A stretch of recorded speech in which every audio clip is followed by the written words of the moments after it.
to the very first live episode of The Scene, live from 18th and Laurel Studios. I'm your host, Bubba Starts. With me today, my cohort for the last week or so, right? Luke Graves. How are you, Luke? I'm well. How are you? Excellent. So, Luke, we live in the thriving metropolis of Tyndall here, and as you know, we have a lot going on, and we've had a busy week here. East River for you. You're from the Rapid City area. Mm-hmm. Why don't you tell me a little bit about yourself first, and then we'll get into what we've been up to lately. And yeah, go ahead. And who is Luke Graves? Yeah, I grew up in Rapid City. Pretty early in my school career, I started gigging out, playing with different people. Even kind of started a high school group. Kind of wanted to play jazz music with just more people. Just going around playing, jamming, playing blues, and after a while, had really enjoyed and just wanted to take it full career straight out of high school. So I started joining different bands, playing with different groups, and over time I've accumulated my own originals, writing my own songs, and just wanting to pursue my solo career within the recent. And so I joined, I just got done playing with the Rowan Grace band this last year, and then before that I was playing with Tanner John's band. Really enjoyed playing with those guys. It's just kind of I've got my foot in the door now of playing with these different groups, realizing how things move around here and how the business goes. And I think it's time that I just want to focus on myself, get myself out there, and then have something to show for my own music, and get my own followers and fans and things. So just looking forward to that. And coming out here has been really nice to, get some connections out here, East River, hopefully travel around a little bit more within the state, and get connections there. Like you were saying, is just try to get as big as possible as we can to South Dakota before we then can inevitably move out and try to reach some other places. And Luke's alluding to a conversation that we've had. So we've been spending about the last week together. Hello to all of our viewers on Facebook Live with us, and later on when we release the podcast video as well. Did you roll that one too? Oh, we should have turned that one on. Go ahead. Sneak over there real quick. I'll do it. So we're just setting up the studio for video and kind of just hanging out today. Really fortunate to have Luke joining me for the last week and to have someone else to help put some energy. Obviously, a lot of you know us. Danielle and I put a huge amount of effort into all of these shows and putting all this stuff out there. And, this week Danielle wasn't necessarily able to join us. So it was really nice to have Luke in town. We set up a whole lights show at Dr. Lucky's this week that turned out really cool. Thank you for that, Luke. And we've been playing some music. So your first time, I'm assuming, at Stringers in Yankton last week? Mm-hmm. Yeah, hadn't been to Stringers before. Awesome. Well, can you tell me a little bit about it? Because I've put a few people, Devin and your cousin Chris Graves have been there a time or two now. So can you speak about Stringers, and then we'll get to Chris and some other things later. For sure. Stringers, it was cool coming in. It's a sports bar, but it doesn't feel too sporty like most sports bars kind of would. It doesn't feel like it's B-dubs or anything like that. It feels like it's a normal kind of bar just out here. But there's these huge screens everywhere playing the games, and it seems like a lot of the crowd that was coming there was for the March Madness basketball games. And so it was cool. Yeah, people were enjoying the music, looking up at and watching basketball, and just hanging out. It was a good time. It was a really low pressure, easy show, and it was surprising too out of Yankton because I didn't expect that. Well, and that's why I love it. So I've been living here in Tyndall now for it'll be 4 years this August, and we have really discovered some little hideaways that you wouldn't assume would have live music at all. But not only is the management very supportive of what we're doing, but the patrons just love it. Some of the people that we work with, Alyssa Kaiser, who was on our pilot episode, and some of these, she's a frequent player down there as well. Local gal going to Mount Marty University, and young people like yourself. And I think it's important because the patrons, for the most part, out here are in that 50 to 60 range, or 40 to 60 range. They're much older than you, I guess is what I'm saying, right? So I think it's very fun for them to come and see these young people kind of getting out there, and I'm so happy that we can kind of help to facilitate that. And a big thank you to Stringers and Amber over there and to Tom, the owner, for being such big supporters of what we're doing in the scene, and a big part of what we're doing for the future too. So we got big plans for Stringers, and I thank you for your kind words about the room. It means a lot to me. I kind of feel personally invested in a lot of these places. I'm constantly recommending people to them, right? Well, and it's cool because music, if you think about it, for the longest time, it's always been a luxury, and it should still be viewed as that. Even though you can pull out your phone and listen to it, it's still a luxury to have, especially live music. And everybody, whether they think about it or not, loves having events and loves having things going on, loves having live music playing.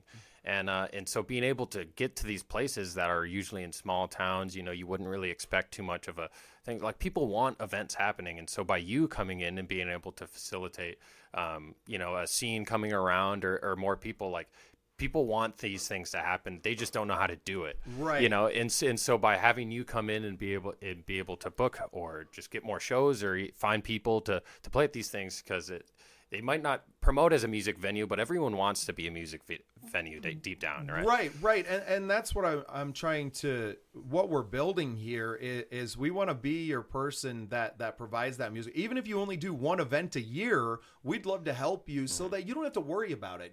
Our name represents a good show, right? So we're really trying to step out this year and to prove that. Right. But that's reliant on guys like you and Devin and gals like Alyssa, that when I recommend you to these places and get you in there, that you still show up and perform, and you're professional and you do that. Right. And it's been so fun to watch it grow and to watch you young people grow as well. I know that you have a very long career already, but you're still a very young man. And this is just the start of so many things, and for you to be in on the ground floor, really, and to be kind of, I know that you know how to do a lot of the things, but I think it's helpful for you to kind of be with me when I'm doing maybe things that you haven't done before, and willing to talk it out with you and to mentor, if you will, right? Where you don't need it as much as some other kids would, but not everybody has the Luke Graves career, right? They don't have this arc where they're, gigging at 13, and kind of out there in the world. So, and that's an interesting segue actually into a little bit of that. Can you talk to being a young musician in the scene, and just kind of everything that comes with that, especially being as accomplished as you are as a pianist and as a jazz pianist at that? Kind of speak to that a little bit. Yeah, there is a lot that goes into it, and not a lot that people would really think about too much, but completely makes sense when they hear someone say it. Just little things like even well, for me, because I wanted to be a jazz musician, and jazz is very respected. It's a very traditional type of music, and so for a young guy to come in and not really know all of the full grasp of it, a lot of people kind of passive aggressiveness, there's some just disrespect just because they don't it should be a community that everyone's trying to work together to help get bigger and help people play more with people, help them get better. But instead, as a younger person trying to fit in with guys that are 20, 30 playing in these bands, it's a lot of time you're getting pushed out of just like, no, we feel like we're better than you, so we're just going to stick with our own people, and then like you'll get there eventually. When the outlook should be, no, let's try to help this guy because he's young. Let's get him going. Let's show him what we know.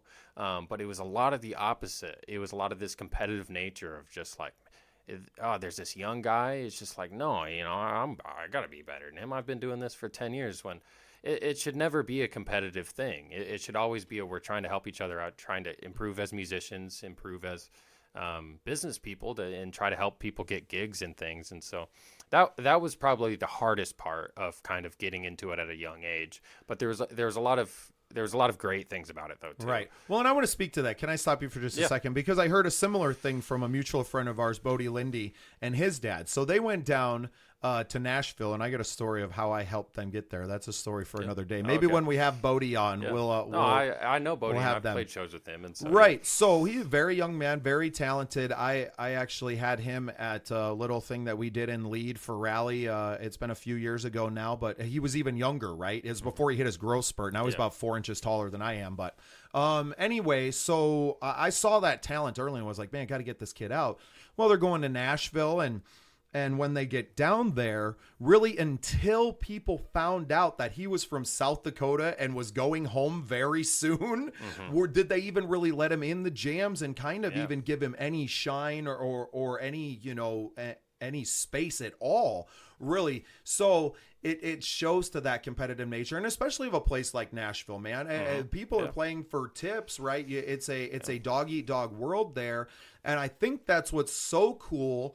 And something that I just spoke with Mitchell Stafford about on another podcast episode, and that we have a little Nashville out here, right? I mean, it's kind of across the whole state where you have all of these venues. And he was talking about the Black Hills and Sturgis as being one of the biggest musical, events in the world, really, when you break it down. If the whole event was one festival, right? We have more stages there, and it's like, well, yeah, when you put it that way, you do have that. So what a scene. And a lot of the Black Hills scene piggybacks off of that. I feel like Sioux Falls and where we're building now, and Mitchell especially, they've kind of been forgotten about, and there hasn't been a whole lot of life breathed into these places in a long time. Right. And I think we have plans to do all of those little things. And so that's where I've kind of stepped in, Luke, and you've kind of been tagging along with me this last week or so, and seeing what it is that we're building, the people that we're talking to. I mean, I'm talking with, heads of radio stations, and,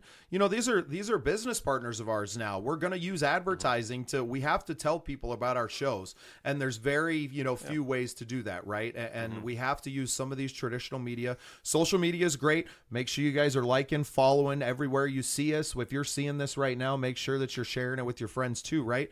Those things are so important to grow this whole thing, because we just need to connect the community. We know all of these amazing people are out there, and I'm not just talking artists. I'm talking about just the patrons of the arts in general, right? There's so many of these people that are out there, but we don't have somewhere to go to get all the information about what's going on from each side of the state, right? I mean, there's people every single day that are either coming from the Black Hills to the eastern side of the state or vice versa, right? My in-laws are literally on Terry Peak right now, in my hometown essentially, right? And out there while I'm here. Yeah. So we're always traveling back and forth, and just to make those connections. And I mean, right here, Rapid City meets, Tyndall. And working together and set. I mean, really, this whole video setup doesn't happen without you too, Luke. So I thank you again for having some energy and just the want to, really, right? We want to build this media out to have artists and to give them an outlet. I mean, now we're set up, and now we've kind of seen how to do it, right? We can kind of host anybody here. Yeah. So if you're out there, everybody, all the artists that we have contact with, when you guys are seeing this, hit me up. I would love to have you on the show, either this way. I did 2 phone interviews today, guys. Hit us up, man. This is a great thing that we're building, right? And Luke's been a great part of that. Devin Sants. And another friend that we've had around and has played out here as well, Chris Graves. So you guys share a last name. Can we dive into that just for fun on the episode right now? For sure. Can we? Is there some bad blood between you guys, or I don't know if it was bad blood, but I had a run-in with Chris one time, and I was trying to pronounce his last name, and I just couldn't get there, and he was trying to help me along. Well, the next morning I'd woken up and I saw a post, he changed his name to Chris Graves, and I am Chris Graves. He's big promoting things. So, I think he just got to a position. He was having difficulties with his own name. So I think he just took mine, man, and he was like, if Luke can pronounce this one, I think I might just take that. Yeah. And I think it's been working well for him though, Yeah. It's a lot easier. Yeah. It flows off the tongue. It's a good name. Great marketing. It's a great name. Great marketing. I support it 100%. 100%. Yeah, you should change your last name to Sparks. I should. Boy, have I heard that one a time or two, right? No, all in good fun. Chris Huzengay, of course. Chris Graves, his stage name. Yeah, All in obviously. good No, fun. I love him, and I've always thought it was funny. I don't even think he's thought about it before. No, Chris, we have been having some laughs we've been about having- it yeah, all we've been week making some long. jokes. So glad we could share it on the ep today. And yeah, how fun. Well, Luke, last Saturday we played. Have you played Double D's before that? I had never been in The Double D Saloon in Brandon, South Dakota, a place that Starts and Ends has played a few times now. We had some fun jamming in there, man, didn't we? Yeah, we rocked the house on that one. They got a nice stage. You don't run into every bar that has a stage that can fit a whole 4 or 5 piece, with comfortable room, and so with elbow room, room, man. And so that's always nice to walk into a bar and see a stage that is halfway decent. Right. And that's another reason why we can step in as DBS Entertainment and Starts and Ends and all the things that we're doing and kind of have the successes, because there's so much work, right? There's so many bars around that a lot of them are sitting empty at times because they can't find the people to fill them. Yeah. Right. So that's where it's making room for me to be like, okay, well, I know the people, I can coordinate some schedules and we can kind of figure out how everybody gets paid and to increase the pay a little bit for the bands that are reaching for that. Right.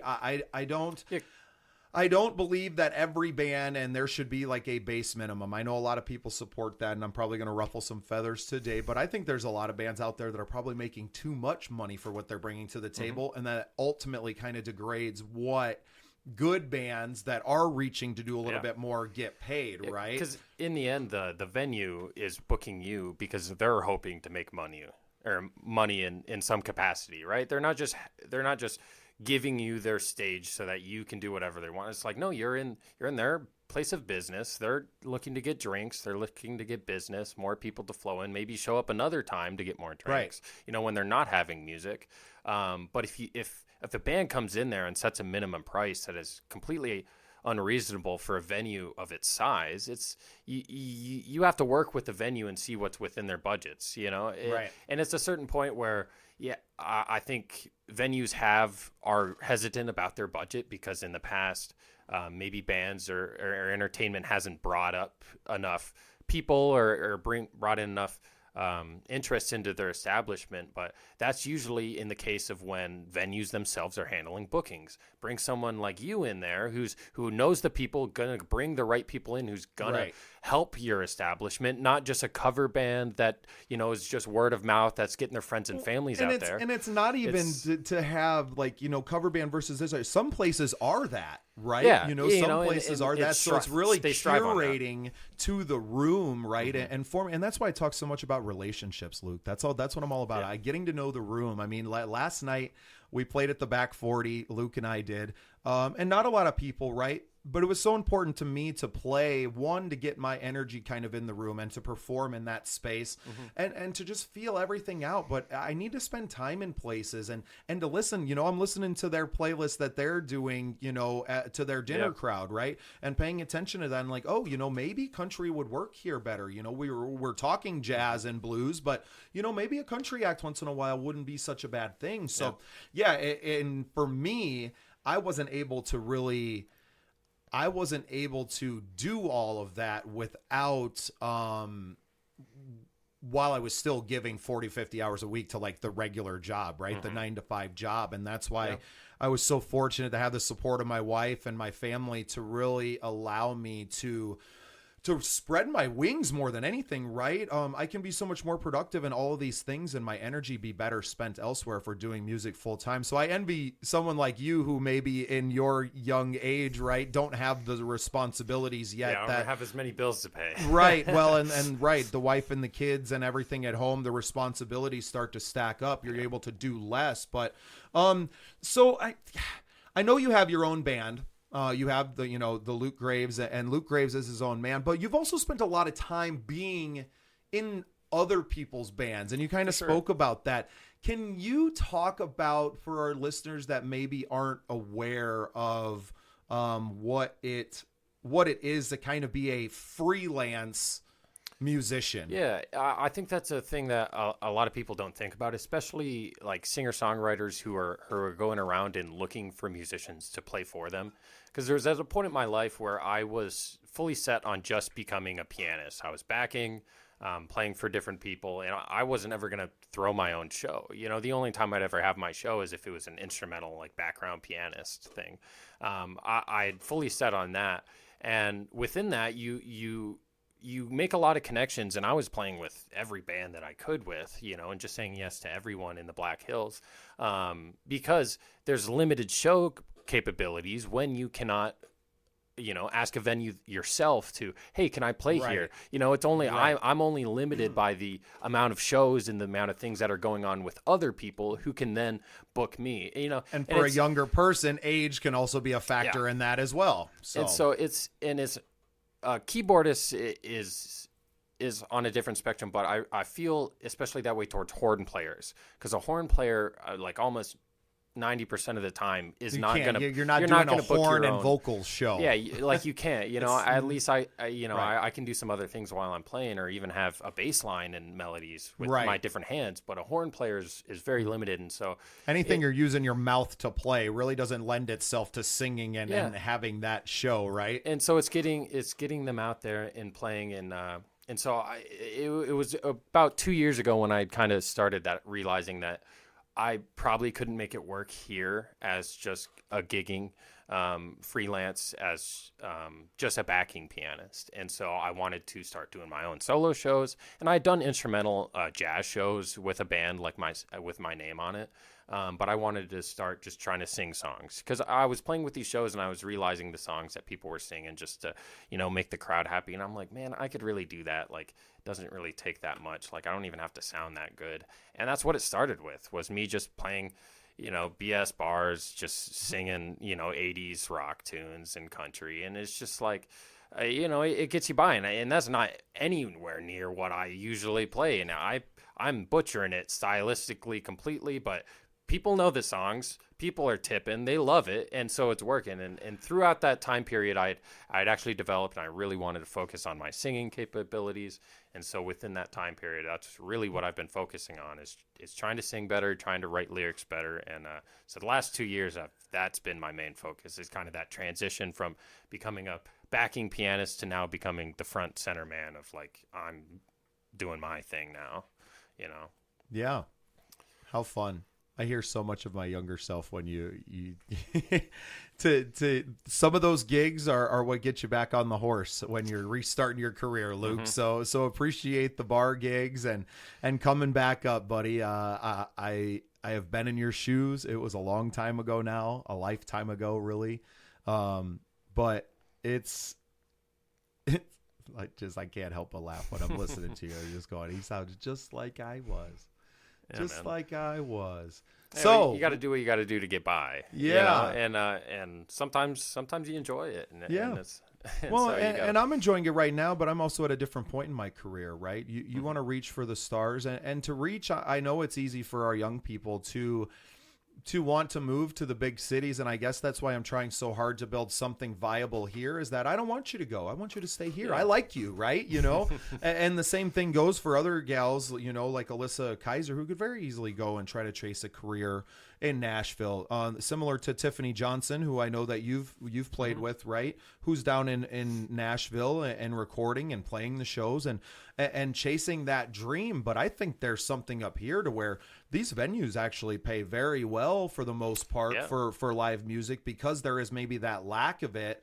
So yeah, let's let the cream rise to the top, right? But also provide avenues for new people to start playing, right? The open mics is very big to me. The songwriter showcases nights, you know, at Club David coming up here in May and June, the 2nd and 4th Thursdays, we're going to have curated songwriter nights. So you're going to get to hear some of these original music from the songwriters that are also being featured on this podcast and on other places, right? So it's all kind of working together, and how interesting it is that it's all coming together right now. Right. Today's been a huge day for me, just personally, and just kind of sharing with the Facebook Live crowd. Right. I've recorded 3 podcasts today, right? Where I've gotten, maybe not full episodes, but I'm putting in that work, and it's me just talking with my friends. It's me talking with Devin, and it's me talking with Mitch Stafford, right? And I'm like, if it's this easy to make content, we should have been doing this a long time ago. Well, yeah. But also we're doing it now, right? So I think that's the important thing, and I really appreciate you and everybody else that's kind of contributing to it. And the cooler you guys think it is, I think the cooler it actually becomes, right? Because otherwise it's just me kind of blabbing into a microphone. And so you guys make it cool. And I want to thank you, Luke. Yeah, man. Thank you. Awesome. Oh, sorry. No, you're all right. You're all right. So we've been on for a bit now. We could probably start to wrap things up. You want to talk about, we got a big show coming up tomorrow at the Den. Oh, yeah. Here in Sioux Falls. New venue I haven't played at yet. For our Sioux Falls listeners that probably won't hear this show anyway, this will all be aired after the fact. This is mostly for our Facebook Live crowd. But so we'll be at the Den tomorrow, April 6th. I know PBR is in town in Sioux Falls right there at the Denny. So if you're going to PBR to check it out, make sure you swing by the Den and come see us. Luke, you excited for this one? Yeah, man, it should be a fun show. Looking forward to playing a bigger stage with you because I've really How honky tonk can you get? I can get pretty honky. Yeah, pretty tonky. We're clipping that. Well, Luke, I appreciate you jumping on the pod and all the other effort you've put into this. And I want to thank my wife, Danielle, who's behind the scenes doing a lot of the graphics. Everything that you guys see has been her. Yeah, it's and putting up with me, right, is the hardest job of all. My name is Bubba Starts. I appreciate you all for tuning in. This is DBS Entertainment. This is The Scene. You guys make it what it is. So I appreciate you all for tuning in. And we will see you next time. Thank you so much for listening and sharing the show. For everything The Scene, go to patreon.com/thescenesd. Follow us on all your social media channels and make sure to make yourself part of The Scene.